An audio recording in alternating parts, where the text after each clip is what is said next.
Chapter number 4 radiant properties જે છે બરાબર એને યુઝિંગ એનાલિસિસ કરશું એટલે કે એનાલિસિસ યુઝિંગ રેડિયન્ટ પ્રોપર્ટીઝ.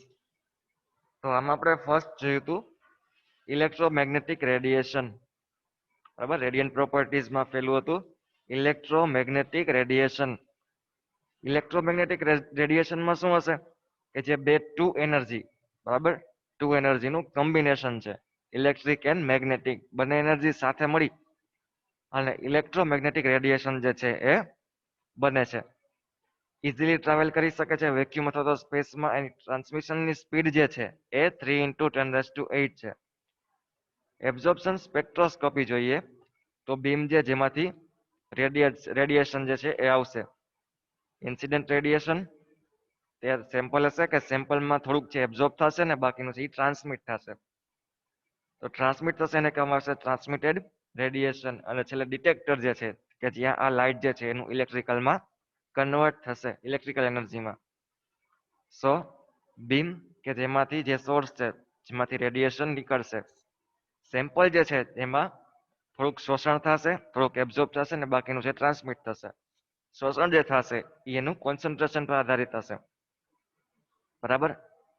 સો કોન્સન્ટ્રેશન પર આધારિત એબ્ઝોર્બ થઈ બાકીનું ટ્રાન્સમિટ થશે જે ડિટેક્ટરમાં જશે અને ડિટેક્ટર જે છે એ લાઇટનું ઇલેક્ટ્રિકલ એનર્જીમાં કન્વર્ઝન કરશે.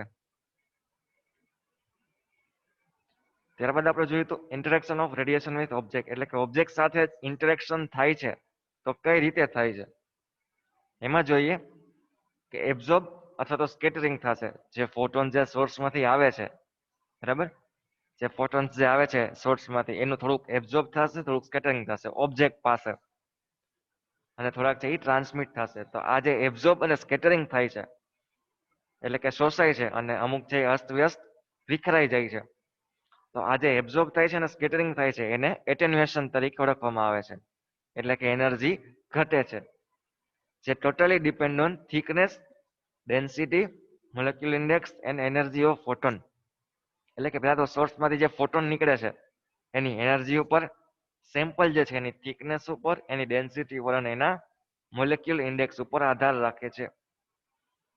બીયર્સ લો એમ કહે છે કે એબ્ઝોર્પ્શન જે છે એ ડિપેન્ડ કોના પર છે concentration of medium and thickness of medium બરાબર. એટલે કે સેમ્પલનું કોન્સન્ટ્રેશન અને થિકનેસ બંને ઉપર આધાર રાખે છે આવું બીયર્સ લો કહે છે. લેમ્બર્ટ્સ લો એવું કહે છે કે transmittance is the ratio of radiant transmitted energy to radiant incident energy. એટલે કે I0 જે છે એ ઇન્સિડન્ટ છે I જે છે એ ટ્રાન્સમિટેડ છે. ટી એટલે કે transmission is equal two I/I0 જ્યાં I is equal two transmitted અને I0 is equal two incident. ત્યારબાદ વાત કરીએ એબ્ઝોર્બન્સ. એબ્ઝોર્બન્સ શું હતું A is equal two -log T. એટલે કે એબ્ઝોર્બન્સ વધુ થશે તો ટ્રાન્સમિશન ઓછું થશે એબ્ઝોર્પ્શન ઓછું થશે તો ટ્રાન્સમિટન્સ વધુ થશે. એટલે કે જે સેમ્પલ જે છે એમાં કેટલું એબ્ઝોર્બ થાય છે જેટલું વધારે એબ્ઝોર્બ થશે એટલા જ ઓછા ટ્રાન્સમિટ થશે એની બહાર ઓછા નીકળશે અને જેટલા ઓછા એબ્ઝોર્બ થશે એટલું જ જે વધારે છે એ પાસ કરશે બરાબર. એટલે કે ઇન્વર્સલી પ્રોપોર્શનલમાં છે એબ્ઝોર્પ્શન અને ટ્રાન્સમિશન. શું કામ કારણ કે જો I0 છે ત્યાંથી જો 100 રેડિયેશન નીકળતા હશે બરાબર 100 રેડિયેશન નીકળતા હશે તો જો 25 આ શોષી લઈએ બરાબર 25 એબ્ઝોર્બ થઈ જાય તો 75 પાસ થશે. અને જો 100 અહીંથી નીકળતા હોય બરાબર અને એબ્ઝોર્પ્શન છે એ 75 નું થાય તો પછી 25 જ ટ્રાન્સમિટ થશે. તો આ રીતે એબ્ઝોર્પ્શન વધુ તો ટ્રાન્સમિટન્સ ઓછું એબ્ઝોર્પ્શન ઓછું તો ટ્રાન્સમિટન્સ વધુ. તો આ રીતે એનો રેશિયો છે બે ઇન્વર્સલી પ્રોપોર્શનલમાં છે. બીયર લેમ્બર્ટ્સ લો છે બરાબર એમ કે છે કે એબ્ઝોર્પ્શન વેલ્યુ જે છે બરાબર એ પાથ લેન્થ અને concentration of sample path length અને કોન્સન્ટ્રેશન ઓફ સેમ્પલ બંને ઉપર આધાર રાખે છે. ઇક્વેશન છે A is equal two ELX જ્યાં E શું છે proportional constant L is equal two path length અને X is equal two concentration of sample. હવે એના વર્કિંગ પ્રિન્સિપલ પ્રમાણે સિમેટ્રિક ડાયાગ્રામ આ જોઈએ તો એમાં 5 મેઇન છે. પેલું સોર્સ હશે, બીજું ફિલ્ટર હશે, ત્રીજું ઓપ્ટિકલ સિસ્ટમ હશે, ચોથું ડિટેક્શન સિસ્ટમ અને પાંચમું ડિસ્પ્લે. સોર્સમાં લેમ્પ, ઝેનોન લેમ્પ રાખી શકો છો. ત્યારબાદ આવશે ફિલ્ટર, એમાં હશે એબ્ઝોર્પ્શન, ઇન્ટરફેસ, પ્રિઝમ, બરાબર, આ બધા હશે. ઓપ્ટિકલ સિસ્ટમમાં લેમ્પ, મિરર, સ્પ્લિટર. ડિટેક્શન સિસ્ટમમાં માણસની આંખ, ફોટો મલ્ટીપ્લાયર, બરાબર, ડિસ્પ્લેમાં ન્યુમેરિકલ ડિસ્પ્લે હોઈ શકે અને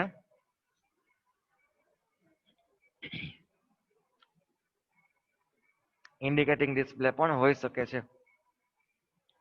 બરાબર છે. તો આ એના અલગ અલગ ભાગ છે, અલગ અલગ કમ્પોનન્ટ વાઇઝ આપણે એને પ્રોસેસિંગ કરેલું. હવે જોઈએ technique of absorption instruments. Techniques of absorption instruments. તો એ શું હતું? 4 ટાઈપ હતા. ફોટોમીટર એટલે કે colorimeter, spectrophotometer, X-ray technique of analysis by absorption અને X-ray technique of analysis by diffraction angle. 4 types હતા. પેલું છે કોલોરીમીટર અથવા તો ફોટોમીટર, બંને નામથી ઓળખાય છે. એમાં શું હતું? પાવર સપ્લાય છે, આ બાજુ સોર્સ છે, સોર્સમાંથી લાઇટ નીકળશે, બરાબર. ફિલ્ટર જે છે એ ડસ્ટ પાર્ટિકલ રિમૂવ કરીને લાઇટને પાસ કરશે. ક્યુવેટ જે છે એમાં સેમ્પલ રાખેલું હશે, સેમ્પલના કોન્સન્ટ્રેશન પ્રમાણે શોષણ થશે, એટલે કે એબ્ઝોર્બ થઈને બાકીની લાઇટ છે એ ફોટોસેલમાં ટ્રાન્સમિટ થશે. ફોટોસેલ શું કરશે? લાઇટનું ઇલેક્ટ્રિકલમાં કન્વર્ટ કરી અને ગેલ્વેનોમીટરમાં રીડિંગ બતાવશે. તો આ રીતે ક્યુવેટમાં જે સેમ્પલનું કોન્સન્ટ્રેશન જે છે, બરાબર, એ રીતે એનું એબ્ઝોર્પ્શન થશે અને એ જ રીતે એબ્ઝોર્બ થઈ બાકીનું છે એ ટ્રાન્સમિટ થશે. તો આ મુજબ એનું એનાલિસિસ કરી શકીએ છીએ.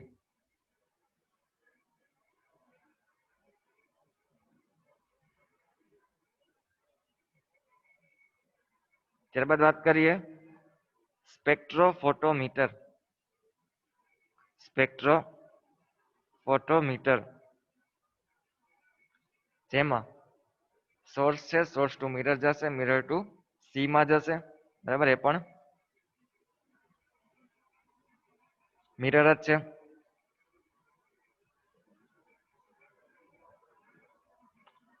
ત્યારબાદ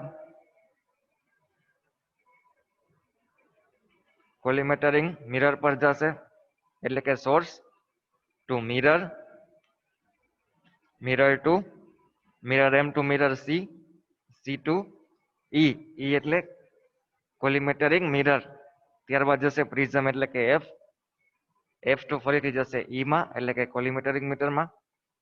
ત્યારબાદ સ્પ્લિટર થ્રુ આ જે સી જે છે એટલે કે લાઇટ મીટર છે ત્યાંથી પાસ થઈને આગળ સેમ્પલમાં જશે, બરાબર. સેમ્પલના હોલ્ડર જે છે એમાં સેમ્પલ રાખેલું હશે કે જેમાં એબ્ઝોર્પ્શન થશે અને એબ્ઝોર્પ્શન થઈ અને બાકીનું છે ડિટેક્ટરમાં જશે. સોર્સ કે જેમાંથી બીમ નીકળશે મિરરમાં જશે, મિરર ટુ આ મિરર તરફ જશે અને ત્યાંથી કોલિમેટરિંગ મિરર તરફ જશે. કોલિમેટરિંગ મિરર ટુ પ્રિઝમ તરફ જશે, પ્રિઝમ ટુ ફરીથી પાછું બેકમાં આવશે, એટલે કે પાછું આવશે કોલિમેટરિંગ મિરર પર. એ બાજુથી સ્પ્લિટર જે છે, બરાબર, એટલે કે વચ્ચેથી પાસ થઈને સી એટલે કે લાઇટ મીટર જે છે એમાં પાસ થશે અને ત્યાંથી આગળ સેમ્પલ એન્ડ હોલ્ડર કે જ્યાં આપણું સેમ્પલ રાખેલું છે, બરાબર, એ સેમ્પલ પર પડશે. સેમ્પલ પર એબ્ઝોર્બ થશે એના કોન્સન્ટ્રેશન પ્રમાણે, બરાબર, અને બાકીનું જે છે એ ડિટેક્ટર પર જશે.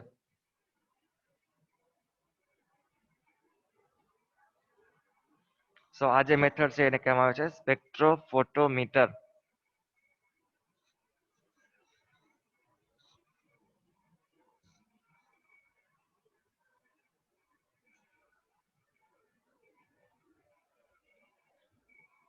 ત્યારબાદ વાત કરીએ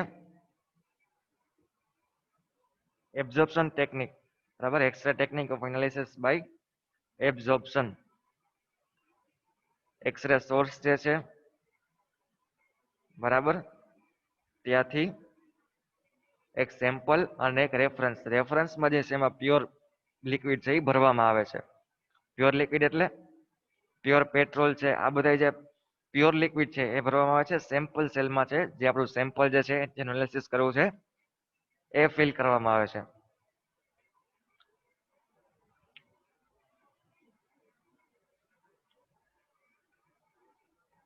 ચોપર રાખેલા છે જેને ચોપર મોટર જે છે એ ડ્રાઈવ કરશે.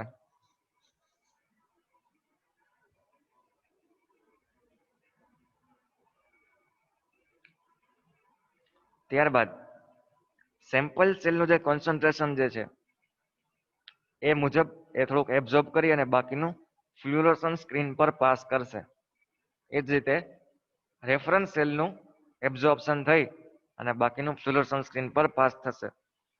ફ્લુરોસન સ્ક્રીનમાં આ બંને જે છે, આ બંને લાઇટ જે આવે છે બરાબર, એનો ડિફરન્સ જે છે એની વચ્ચેનો ડિફરન્સ જે છે એ ડિફરન્સ સિગ્નલ જનરેટ થઈ અને ફોટો મલ્ટીપ્લાયરમાં જશે.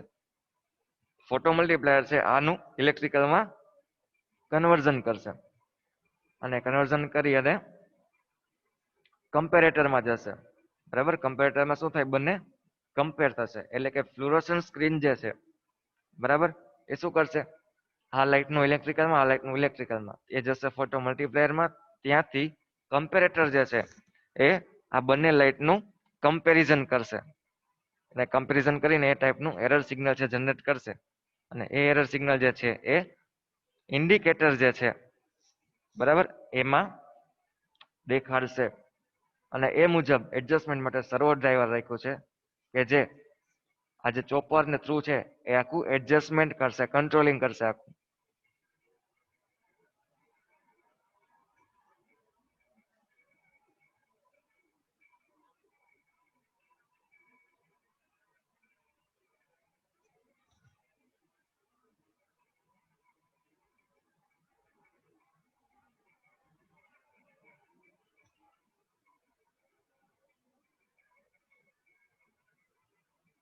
ક્લિયર?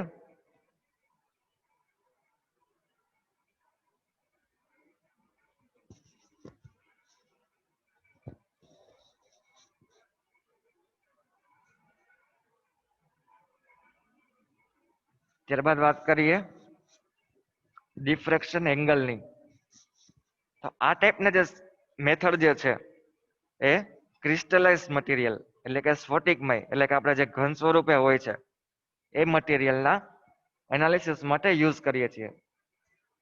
આ મેથડ ક્રિસ્ટલાઇઝ એટલે કે ઘન સ્વરૂપે, સ્ફટિક સ્વરૂપે હોય એવા સેમ્પલના એનાલિસિસ માટે યુઝ કરીએ છીએ. એક્સરે છે, એક્સરે રેઝ બરાબર, એ ફિલ્ટરમાં જશે. ફિલ્ટર જે છે ડસ્ટ પાર્ટિકલ રિમૂવ કરશે. કોલીમીટર છે બરાબર, કોલીમીટરમાં પાસ થશે. કોલીમીટર મારફત થ્રુ જે એંગલ જે છે એ સેમ્પલ પર પડશે. સેમ્પલ પર પડશે એનાથી એક એંગલ આખું બરાબર, એક અર્ધવર્તુળાકાર કે સર્ક્યુલર મોશનમાં એક ડિફ્રેક્શન એંગલ મળે છે કે જેમાં D4, D3, D2, D1 અને D0 આ ટાઈપના તમને એંગલ મળશે સેમ્પલના લીધે. X-ray to filter, filter dust particle remove કરશે. કોલીમેટરિંગ જે છે એ આ જે એંગલ જે છે એ પ્યોર એંગલ સેમ્પલ પર પડે છે અને એ સેમ્પલ પર જે એંગલ પડે છે એના લીધે એક ડિફ્રેક્શન એંગલ વાળું આખું વર્તુળાકાર છે પોઝિશન જનરેટ થાય છે કે જેના લીધે આપણને ડિફ્રેક્શન એંગલ બધા મળે છે.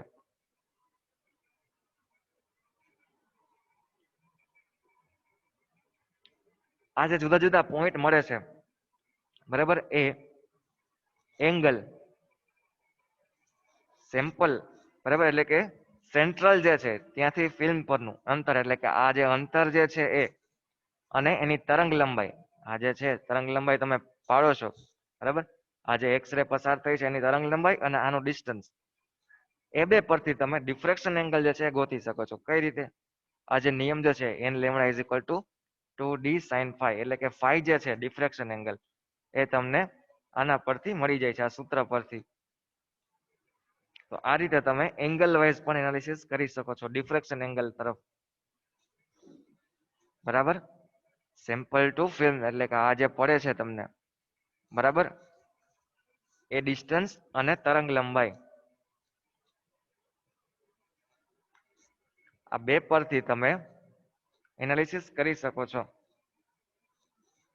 કે જે તમને ડિફ્રેક્શન એંગલ આપે છે ડિફ્રેક્શન એંગલ પરથી આપણે એનું એનાલિસિસ કરી શકીએ છીએ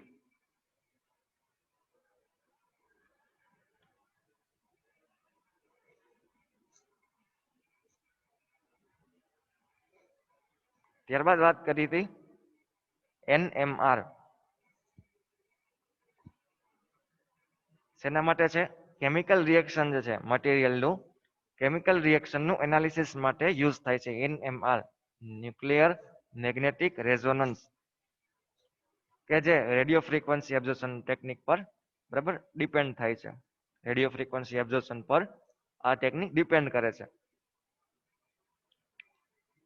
આ ટાઈપના રેડિયેશન એનાલિસિસ છે બરાબર એ ન્યુક્લિયર જે છે એ મેગ્નેટિકની હાજરીમાં મેગ્નેટિક એનર્જીની હાજરીમાં ન્યુક્લિયરનું એનાલિસિસ કરીએ છીએ એટલે એને કહેવામાં આવે છે ન્યુક્લિયર મેગ્નેટિક રેઝોનન્સ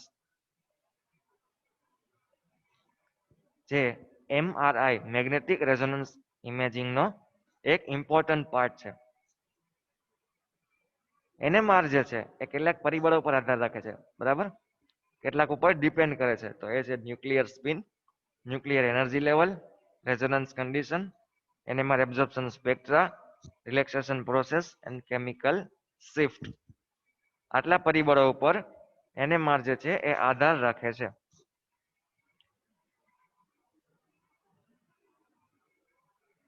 એમાં વાત કરીએ ન્યુક્લિયર સ્પિન તો આપણે એક સ્પિન ક્વોન્ટમ નંબર હોય છે બરાબર કોઈ પણ મટીરિયલનો સ્પિન ક્વોન્ટમ નંબર હોય છે તો એના પર NMR જે છે આધાર રાખે છે જેમ કે 0 હાફ 1 આ રીતે સ્પિન ક્વોન્ટમ નંબર હોય છે તો સ્પિન ક્વોન્ટમ નંબર જો 0 સ્પિન ક્વોન્ટમ નંબર જો 0 છે તો NMR જે છે એ શક્ય નથી બરાબર એ કઈ રીતે ન્યુટ્રોનની સંખ્યા અને પ્રોટોનની સંખ્યા જો ઇવન એટલે કે બેકી સંખ્યામાં હશે તો સ્પિન ક્વોન્ટમ નંબર 0 થશે અને એ 0 થશે એનાથી એ ઇન્ડિકેટ થાય છે કે એમાં NMR શક્ય નથી એટલે કે ન્યુટ્રોનની સંખ્યા અને પ્રોટોનની સંખ્યા બંને ઇવન છે તો NMR શક્ય નથી તો સ્પિન ક્વોન્ટમ નંબર હાફ એટલે કે પ્રોટોનની સંખ્યા અથવા તો ન્યુટ્રોનની સંખ્યા બેમાંથી એક ઓડ છે ઓડ એટલે કે એકી સંખ્યામાં છે તો ત્યારે સ્પિન ક્વોન્ટમ નંબર હાફ થશે અને એટલે જ NMR શક્ય છે એ જ રીતે થર્ડ પોઈન્ટ જો પ્રોટોનની સંખ્યા અને ન્યુટ્રોનની સંખ્યા બંને ઓડ છે એટલે કે બંને એકી સંખ્યા છે તો સ્પિન ક્વોન્ટમ નંબર 1 થશે એટલે કે NMR શક્ય છે એટલે કે ખાલી 0 માં જ NMR શક્ય નથી બાકી હાફ અને 1 બંનેમાં NMR શક્ય છે એટલે કે પ્રોટોનની સંખ્યા અને ન્યુટ્રોનની સંખ્યા બંને એકી હશે અથવા તો પ્રોટોનની સંખ્યા અથવા તો ન્યુટ્રોનની સંખ્યા બેમાંથી એક ઓડ હશે એટલે કે એકી સંખ્યામાં હશે તો NMR શક્ય છે જો બંને બેકી સંખ્યા એટલે કે ઇવન છે તો શક્ય નથી ન્યુક્લિયર એનર્જી લેવલ મેગ્નેટિક ફિલ્ડમાં રાખવામાં આવેલું હોય છે બરાબર ત્યારે એની ઉર્જા વિશેની માહિતી આપે છે ન્યુક્લિયર જે છે મેગ્નેટિક ફિલ્ડમાં રાખેલું આવે છે તો ત્યારે એની ઉર્જાની માહિતી આપે છે એનું જે લેવલ છે એનર્જી લેવલ એની ઇન્ફોર્મેશન આપે છે resonance condition low energy level to high energy લેવલમાં ટ્રાન્સમિટન્સ જે થાય છે બરાબર એ દર્શાવે છે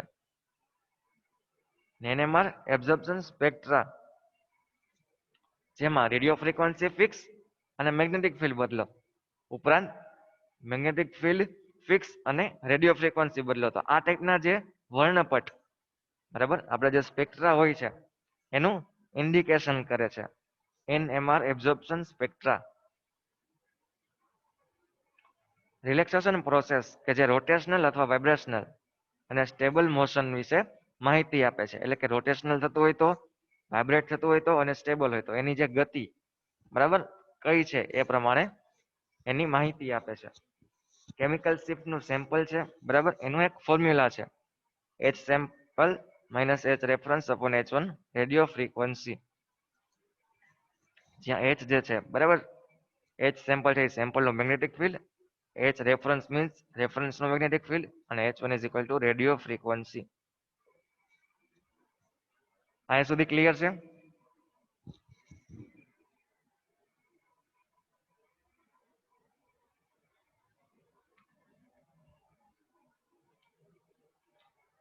આ બધું આપણે ડીપમાં સ્ટડી કરી ગયા છે. આ જસ્ટ તમને ઉપરના ઓવરવ્યુ રિવિઝન કરાવું છું. બરાબર, એટલે કે મેઇન પોઈન્ટ જે છે એ તમને યાદ આવે. ત્યારબાદ વાત કરીએ block diagram of NMR. NMR પર શોર્ટ નોટ. આ ટેકનિકમાં રેડિયો ફ્રીક્વન્સી જે છે એ ફિક્સ હોય છે, જે 60 મેગાહર્ટ્ઝ ની હોય છે. આ ટેકનિકમાં રેડિયો ફ્રીક્વન્સી ફિક્સ હોય છે, જે 60 મેગાહર્ટ્ઝ ની હોય છે.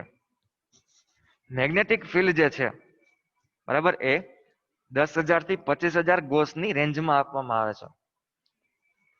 Radio frequency 60 megahertz, magnetic field છે 10,000 ટુ 25,000 ગોસની રેન્જમાં આપવામાં આવે છે. બરાબર છે. Sweep coil generator. Sweep coil generator જે છે એ હોમોજીનિયસ મેગ્નેટિક ફિલ્ડ આપવા માટે, હોમોજીનિયસ એટલે કેવી, કન્ટિન્યુઅસ હોમોજીનિયસ મેગ્નેટિક ફિલ્ડ માટે યુઝ થાય છે. રેડિયો ફ્રીક્વન્સી સિગ્નલ જ્યારે આવે છે ત્યારે તે ટેસ્ટ ટ્યુબમાં જાય છે.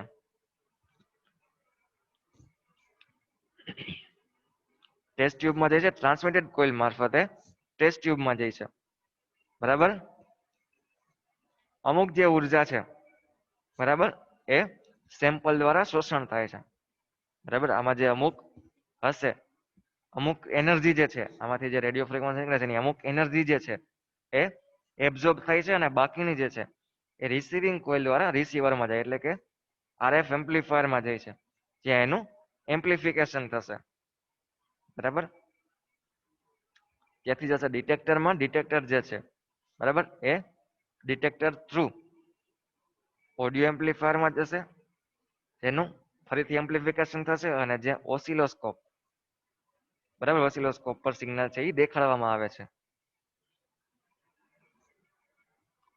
Radio frequency to test tube, જ્યાં થોડુંક શોષણ થશે, એબ્ઝોર્બ થશે, બાકીનું રિસીવિંગ કોઇલ થ્રુ આરએફમાં જશે. બરાબર, કે જ્યાં ન્યુક્લિયરનું ટ્રાન્ઝેક્શન થશે આ સ્ટેજ પર, અને પછી ડિટેક્ટરમાં જશે, ઇલેક્ટ્રિકલમાં કન્વર્ટ થઈ ઓડિયો એમ્પ્લીફાયર જે છે એ એમ્પ્લિફિકેશન કરી અને ઓસિલોસ્કોપ પર બતાવશે, દર્શાવવામાં આવે છે આ સિગ્નલ. તો આ રીતે આપણે એનાલિસિસ કરી શકીએ છીએ. એની એપ્લિકેશન જોઈએ તો એમઆરઆઈ, હવે જે કીધું મેગ્નેટિક રેઝોનન્સ ઇમેજિંગમાં થાય છે. ફૂડ અને મેડિસિન જેવી ઇન્ડસ્ટ્રીમાં ટેસ્ટિંગ માટે થાય છે. બરાબર, તો આ ટાઈપના એના યુઝિસ એપ્લિકેશન છે. ક્લિયર?